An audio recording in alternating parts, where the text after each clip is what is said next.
La foi n'échoue jamais. Shalom bien-aimés dans le Seigneur.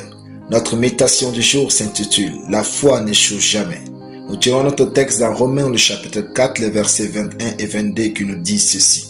« Et ayant la pleine conviction que ce qu'il promet, il peut aussi l'accomplir, c'est pourquoi cela lui fut imputé à justice. » Alléluia.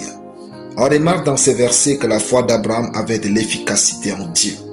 L'apôtre Paul révèle par inspiration que c'est pourquoi cela lui fut imputé à justice. C'est là une phrase explicative. Il semblerait que Dieu n'avait d'autre choix que de juger Abraham juste et de le récompenser.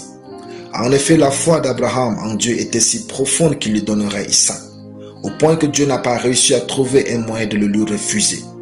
Dieu a répondu à la foi d'Abraham comme on payait à un ouvrier son dû. Lorsque nous plaçons notre foi en Dieu de manière sincère et sans réserve pour quelque chose, si Dieu ne nous exauce pas, il serait lui-même en dette envers nous. Il est écrit, Abraham crut à Dieu, et cela lui fut imputé à justice.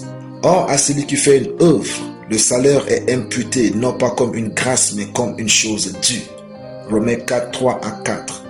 Dieu avait récompensé Abraham pour sa foi.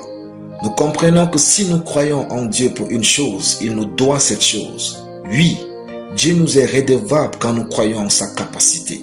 Jésus nous a bien dit, tout est possible à celui qui croit. Marc 9, 23. Jésus ne parlait pas de la capacité de Dieu dans ce verset, mais de celle de notre foi. Notre richesse repose sur notre foi et non sur Dieu. Notre guérison dépend de notre foi et non de lui. Notre miracle dépend de notre foi et non de Dieu.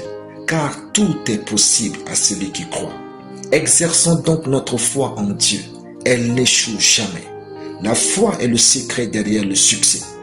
La foi est une monnaie de transaction entre le monde spirituel et ce monde matériel. Quand nous libérons notre foi, Dieu va transférer ses bénédictions vers nous. Sinon, Dieu serait endetté. Maintenant, il ne s'agit pas d'accabler Dieu de dettes, mais de placer une foi inébranlable en sa puissance absolue et de savourer la vie. Ceux qui comprennent vraiment la puissance de Dieu sont rarement préoccupés par quoi que ce soit. Lorsqu'ils croient en Dieu, ils savent qu'il travaille et est fidèle.